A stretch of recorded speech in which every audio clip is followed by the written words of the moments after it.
What's good, everybody? I'm Keandre, this is Intellect, and welcome back to the channel. So a lot happened on Thursday night, draft night. A lot of predictable picks and many surprises, so we had to make a draft recap at some point. But in this one, we will talk about the entire lottery, go into some of my favorite drafts of the night, and finish with some steals, and those that I maybe questioned a little more. So starting with the Orlando Magic, they kind of switched up on all of us, or at least in the information that was somehow getting to the Wojs, Shams, Gavonis leading up to the draft, and even Jabari and Paolo seemed shocked by their reactions and their pre-draft quotes. The only thing that really made everyone raise an eyebrow was the Vegas odds shifted drastically like 24 hours before, which then made you think something had to be up. They ended up making what I believe was the right decision, picking Paolo number 1, and I'm super excited to see that Paolo, Franz, Wendell front court.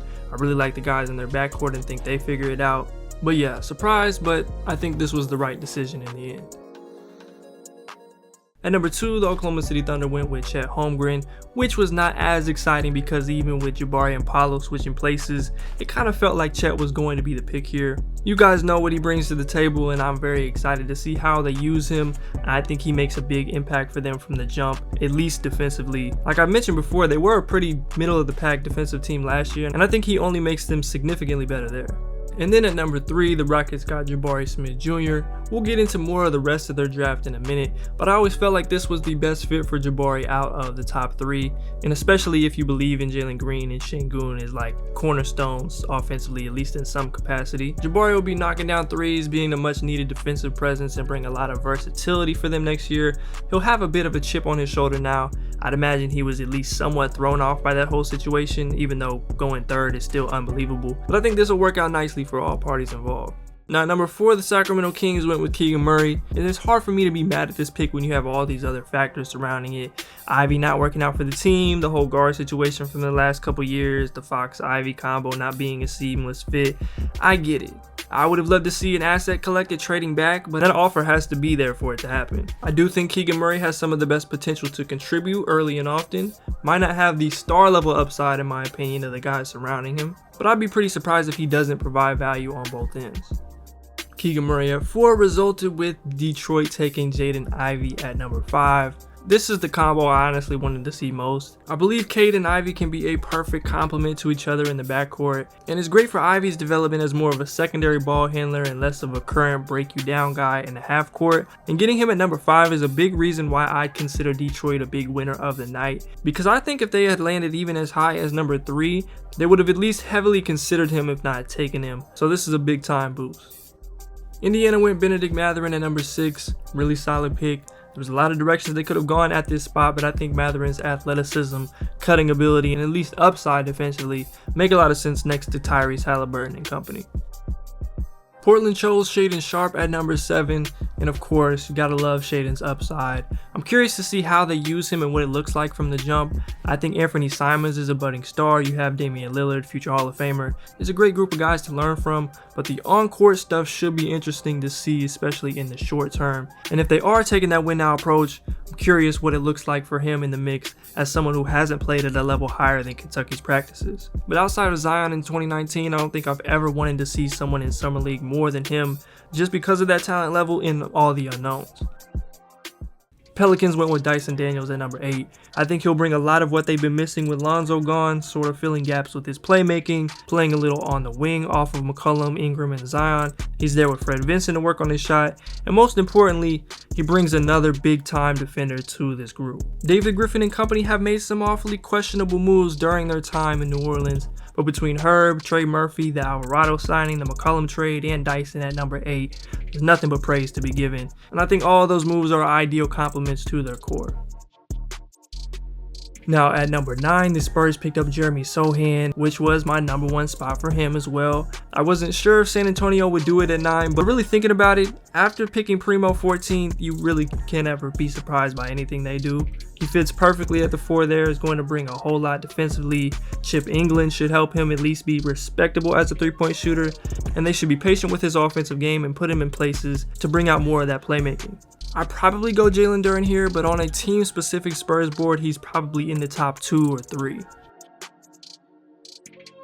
Johnny Davis was the pick for the Wizards, and I don't know how you could be upset at this. He's going to make an impact, He might have some things to work through as a shooter, but I think he has the makings of an excellent defender. They'll figure out what's going on with Beal in the near future, and we'll see how all of this turns out. Short term, Beal himself might be out there running the one, so the whole position or fit doesn't too much matter to me. Now, AJ Griffin was on the board, but I definitely like what Johnny brings as well.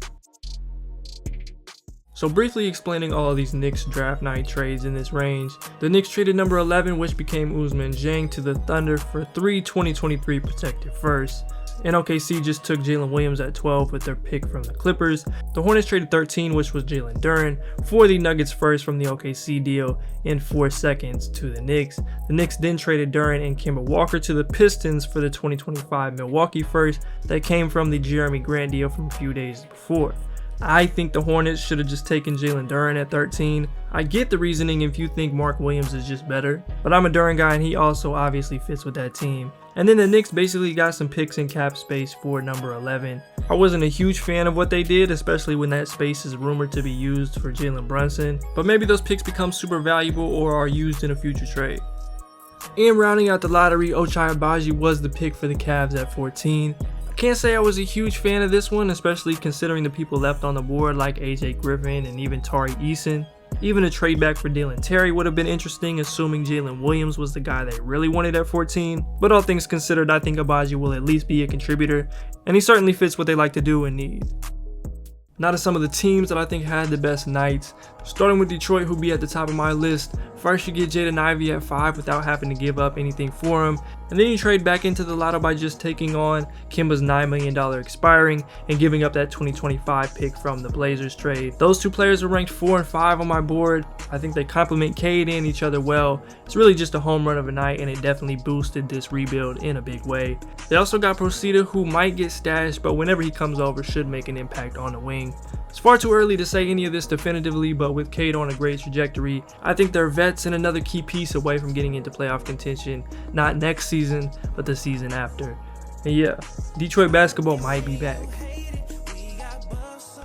As much as I love Paolo and what getting him at number 3 would have meant, what Houston did on draft night was excellent and really has less wrinkles in all the young pieces fitting together. We talked about Jabari, you guys know what he brings to the table, but I love the Tari Eason pick at 17. He's a versatile defender who should bring a really nice dynamic to this team. And then they got Ty Washington at 29, and I think that's the icing on the cake. You get a backup point guard, someone who's very comfortable playing off the ball as well, and has a pace and poise about him that this team doesn't really have yet. And really the last 2 drafts from Houston have been some of my favorites. They've got a lot of versatility, especially defensively with Tari and Bari. They fit well with the rest of this group, and while they're probably not going to be very good next year, I'm super excited to watch them in the future. Now to OKC, they basically picked some of my favorite players in this entire class. Ousmane Dieng has extremely high upside and I love him in this situation.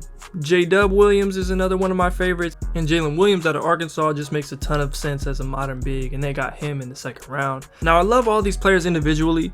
My only thing is there's so much going on with this team, and you've basically picked several players who, best case scenario, do the same things, that at some point I could see them being kind of expendable and not having the room to really grow. But on the flip side of that, you can see Presti's strategy of trying to get a bunch of players who can do a little bit of everything. You can't ever not getting this much talent, and that's why they're on this list. But we'll see what happens, and I'm extremely excited to watch them play.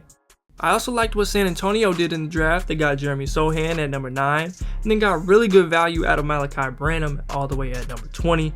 I think there's a solid chance he ends up being one of the bigger steals of the draft, and even with this roster, there's already a path to him playing early. And then they picked Notre Dame's Blake Wesley at 25. I didn't quite expect that one. I would have thought they might trade back or package it with a player, and especially given their current wing or guard situation. But Wesley's more than talented enough to be a top 25 pick, and I thought it was a good night in San Antonio for sure. And I definitely need a good amount of minutes from the DeJounte, Vassell, Keldon, Soham, Pirtle lineups, really just to see what that looks like defensively.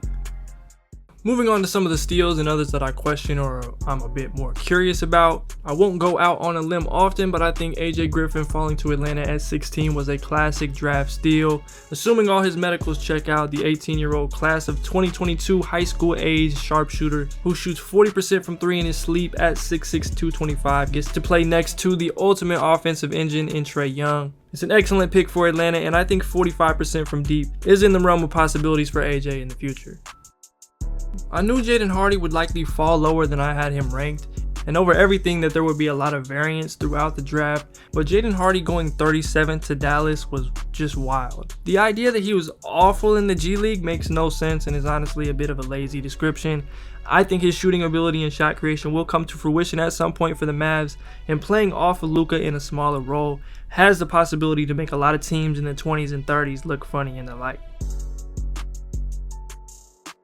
Kendall Brown falling to 48th wasn't something I saw coming. I thought mid-30s was a possibility worst case scenario, but in the late second round, Indiana adds another athletic wing who excels as a cutter and gets to it in transition, and their direction as a team is becoming even more clear around Halliburton.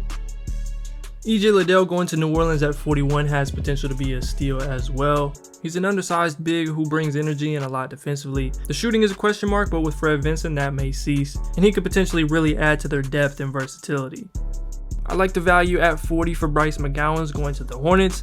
There's a lot going on over there in Charlotte, but he's a first round worthy talent in my mind. And then the Warriors getting Ryan Rollins at 44 was one of my favorite moments of the night, and he could potentially be a big time steal. And also being the champs, there's no risk in taking a guy like Patrick Baldwin Jr. at 28. I think he could get back on the path to being closer to his initial evaluation, as he'll play off of Steph, Clay, and everybody else. And they should also get him up to speed defensively. And their summer league team is going to be super fun to watch. And finally, Kennedy Chandler at 38 was great value. I could see him possibly ending up as their best player from this draft class when it's all said and done, and it just felt like he was going to make his way back home to Memphis by any means, and they made it happen. While I understand the Walker Kessler thought process for Minnesota at 22, that Cat Kessler front court in meaningful minutes kind of worries me, and with the Ties and Marjan still on the board and even Koloko in the early second, I probably would have went in a different direction. But I'll definitely be watching to see how they make that work and the impact he could potentially make as a rim protector. The Grizzlies are one of the few teams I really don't question too much, but I thought the David Roddy pick was just a bit high. Now this is the perfect young situation, and they never shy away from the unconventional, but I thought there were some better options on the board. And more than that, when you're giving up DeAnthony Melton for him, who I like a lot, you have to be pretty confident in what you're getting back. So we'll see how he pans out for the Grizzlies.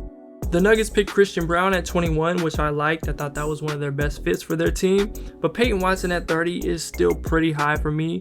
Watson going 21 spots higher than BJ Boston in their respective drafts is kind of wild. But how he pans out could be a key moment in how we look at and evaluate players with non-productive and limited freshman opportunities. So I'm definitely interested to see how he develops offensively and how early he's able to see the floor with what he brings on defense. Some others that we didn't mention, Marjan Beauchamp in Milwaukee, I really like that. Jake LaRavia in Memphis is pretty perfect. Even at 19, I like that one. Dalen Terry went 18th to the Bulls, and that should be interesting to see how he works his way into the rotation and complements the likes of DeRozan and Levine. And then Nikola Jovic going to the Heat could very easily turn into the classic late first round steal in a couple years.